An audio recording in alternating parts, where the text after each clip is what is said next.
यहाँ जब तक हमारी मांग पूरी नहीं होगी, फरीदाबाद रेफर मुक्त नहीं होगा, तब तक हम यहाँ से उठने वाले नहीं। ये क्या है, अपनी पब्लिसिटी करने के लिए जबरदस्ती इन्होंने जिनसे चंदा लिया गया है ब्लैकमेल करके, और अंदेशा है कि रात को वहाँ पे बैठ के गलत एक्टिविटीज होती हैं, शराब भी पी जाती है। फरीदाबाद में पिछले 8 माह से भी अधिक समय से चल रहे रेफर मुक्त धरने पर काले बादल घिरते नजर आ रहे हैं। उम्मीद तो ये जताई जा रही थी कि ये धरना अपनी मांगों को पूरा कर समापन की तरफ जा रहा है, लेकिन रेफर मुक्त धरना पर और इसके संस्थापक सतीश चोपड़ा पर कई संगीन आरोपों के तहत कोर्ट में मामला दर्ज होने से इस धरने की एक अलग ही दिशा की तरफ मोड़ लेने की कयास लगाए जा रहे हैं। कुछ फरीदाबाद के निवासी हैं जो कि बीके हॉस्पिटल से ट्रीटमेंट ले रहे हैं, जिसमें एक 70 साल की महिला, बुजुर्ग महिला भी है। वो मेरे पास आए थे कि उनके साथ कुछ लोगों ने बदतमीजी करी है बीके हॉस्पिटल के गेट के सामने। गेट में एंट्री नहीं करने देते कुछ लोग। उन्होंने कहा कि भाई ओपीडी में कुछ लोग शरारती तत्व घुस जाते हैं और वहाँ का माहौल ख़राब कर रखा है।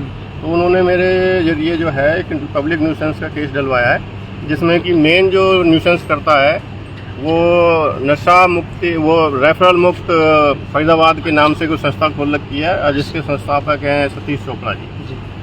उनके रिगार्डिंग थी कि उन्होंने वहाँ पब्लिक इंक्रोचमेंट किया हुआ है। फुटपाथ जो आने जाने का हॉस्पिटल से लेके और बीके चौक तक जाने का फुटपाथ है, उस पर एक बड़ा सा टेंट लगा के अपने बिस्तर, सोलर लैंप और ये सब लगा के इंक्रोचमेंट किया हुआ है, और पब्लिक को आना जाने में बड़ी परेशानियों का सामना करना पड़ता है। यहाँ तक कि उन्होंने कुछ मेरे साथ वीडियो शेयर करे हैं पब्लिक के, जिन्होंने केस वाद दिए हैं इनके, कि जिसमें ये लाउड स्पीकर लगा कर बहुत तेज़ आवाज़ में हॉस्पिटल के गेट के सामने चीखा चिल्ली कर रखी है, जिससे कि जबकि सुप्रीम कोर्ट की डायरेक्शन है कि साइलेंट हॉस्पिटल के 100 मीटर के दायरे में साइलेंट जोन मेंटेन करना मैंडेटरी है, ताकि पेशेंट को किसी तरह की असुविधा ना हो। उसके बावजूद मैंने जो वीडियो देखा, मैं खुद हैरान हो गया। इतनी तेज़ आवाज़ में, और कम से कम उसमें 200-250 आदमियों की गैदरिंग गेट के सामने हॉस्पिटल में, जिले का सबसे बड़ा हॉस्पिटल है, जहाँ पर इमरजेंसी कंडीशन में पेशेंट रेफर किए जाते हैं, एम्बुलेंसें आती हैं, इमरजेंसी व्हीकल्स आते हैं, वो इनकी भीड़ की वजह से कितना सफ़र कर रहे होंगे। यहाँ तक कि कुछ एम्बुलेंस ड्राइवर ने भी हमें अप्रोच किया है, पार्टी बनने के लिए कहा है इस मुकदमे में।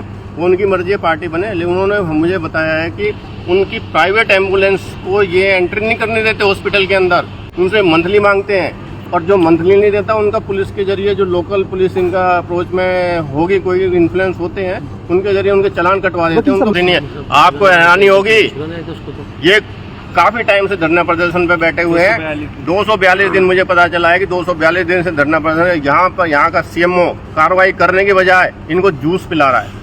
आज सुनवाई हुई, इनकी तरफ से वकील साहब भी पेश हुए हैं, काफ़ी वकील आए थे, और सरकार की तरफ से हमने इसमें सीपी, एसडीएम नगर, एसएचओ और चौकी इंचार्ज, इसी तरह से हमने कम्प्लेक्स कमिश्नर, इन सबको पार्टी बनाया है। सबकी तरफ से पेश हो गए हैं और अगली सुनवाई 20 तारीख है। इनसे जवाब मांगा गया है। इन जो संस्था वाले हैं सतीश चोपड़ा से जवाब मांगा गया है।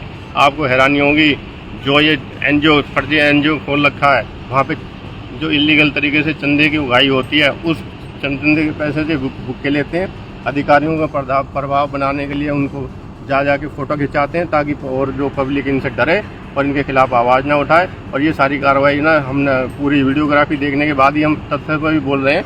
हम जांच की मांग भी कर रहे हैं। हमने ये देखा है कि कुछ हमें डॉक्यूमेंट ऐसे दिए गए हैं कुछ लोगों के द्वारा, जिन्होंने ज़बरदस्ती इन्होंने जिनसे चंदा लिया गया है ब्लैकमेल करके, उन्होंने सारे स्क्रीनशॉट हमें दिए। हम उसकी जांच भी करवाएंगे एंटी करप्शन ब्यूरो से, और कि ये जो चंदा किस किस ने दिया और किस वजह से दिया है, और कितना चंदा आज तक इनके खातों में। इतना ही नहीं, इस अधिवक्ता के सोशल मीडिया पर चल रहे बयान पर लोग समाज सेवी सतीश चोपड़ा के लिए कई तरह के कमेंट कर रहे हैं। आप देख सकते हैं कि कोई सोनू गुप्ता लिख रहा है कि सतीश चोपड़ा 1 दर्जन केले भी 40,000 में देता है। सतीश चोपड़ा किसी को बदनाम करता है। सतीश चोपड़ा कम उम्र की लड़की से मसाज कराता है और न जाने क्या क्या। ऐसे में जहाँ एक तरफ 8 माह से भी अधिक समय से धरने पर बैठे सतीश चोपड़ा मीडिया में हजारों बार ये कह चुके हैं कि जब तक उनकी मांगे पूरी नहीं होंगी वह इस धरने से नहीं उठेंगे। यहाँ रोज मौतें हो रही है, रोज जो है कोई ना कोई व्यक्ति इलाज के अभाव में दम तोड़ता है। या सरकार कोई बात सुन के राजी नहीं है। कोई ऐसा अधिकारी नहीं है, मंत्री नहीं है, जिसके पास हमने अपनी व्यथा नहीं बताई कि फरीदाबाद के व्यक्तियों को फरीदाबाद में इलाज मिले। जो रेफर का खेल है वो बंद हो।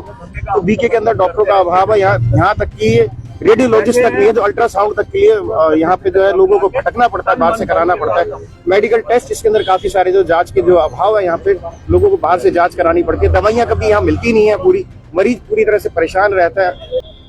और जहाँ भी सुविधाओं की कमी होगी वहाँ करप्शन पैदा होता है। ये आप सभी साथियों ने कई बार चलाया भी कि एम्बुलेंस वाले कैसे गुमराह करते हैं। देखिए, सरकारी अगर यहाँ रेफर मुक्त हो जाएगा तो दलाल अपने आप खत्म हो जाएंगे। आप मौका देते हैं उनको कि प्राइवेट अस्पताल में वो मरीज को लेके जाए, वहाँ उनकी जेब काटी जाए, लोग अपना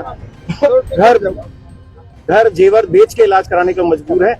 ये व्यवस्था बदलनी चाहिए। काफी बार हम हर एक के पास गए और किसी ने नहीं सुना। 2 बार सांकेतिक धरना प्रदर्शन भी किया। तो अब हम अनिश्चितकालीन धरना प्रदर्शन पे बैठे हैं। जब तक हमारी मांग पूरी नहीं होगी, फरीदाबाद रेफर मुक्त नहीं होगा, छायसा मेडिकल कॉलेज में आईपीडी शुरू नहीं करते, ट्रॉमा सेंटर के लिए कोई समय सीमा तय नहीं करते, तब तक हम यहाँ से उठने वाले नहीं हैं। रेफर मुक्त समिति पर हुए मामले दर्ज को लेकर सतीश चोपड़ा ने कुछ भी कहने से इनकार किया है। सतीश चोपड़ा के मौन रहने से कई सवाल जन्म ले रहे हैं। क्या कोर्ट में मामला दर्ज होने से सतीश चोपड़ा अपने कदम पीछे हटाएंगे? क्या 8 माह से भी अधिक समय से धरने पर जिन मांगों को लेकर वह बैठे थे उनमें से कुछ कटौती करेंगे? अगर सतीश चोपड़ा ऐसे करते हैं तो क्या समझा जाए कि वह दबाव में आ गए हैं? क्या सतीश चोपड़ा प्रशासन और सरकार के आगे घुटने टेक देंगे? क्या सतीश चोपड़ा का इस धरने से मन भर गया है, वह थक गए हैं? क्या सतीश चोपड़ा के लिए ये सब एक पब्लिसिटी पाने का स्टंट था जिसमें वह सफल हुए या विफल, ये तो उनकी अंतरात्मा ही जाने। लेकिन इसमें कोई दो राय नहीं कि रेफर मुक्त धरने ने एक ऐसी उम्मीद जगाई थी जिससे लगने लगा था कि फरीदाबाद बीके अस्पताल से रेफर नाम का कोड दूर हो जाएगा। अब तो आने वाला समय ही बताएगा कि बीके अस्पताल रेफर मुक्त होता है या नहीं। दर्शकों, इसमें आपकी क्या राय है? कमेंट बॉक्स में कमेंट कर बता सकते हैं।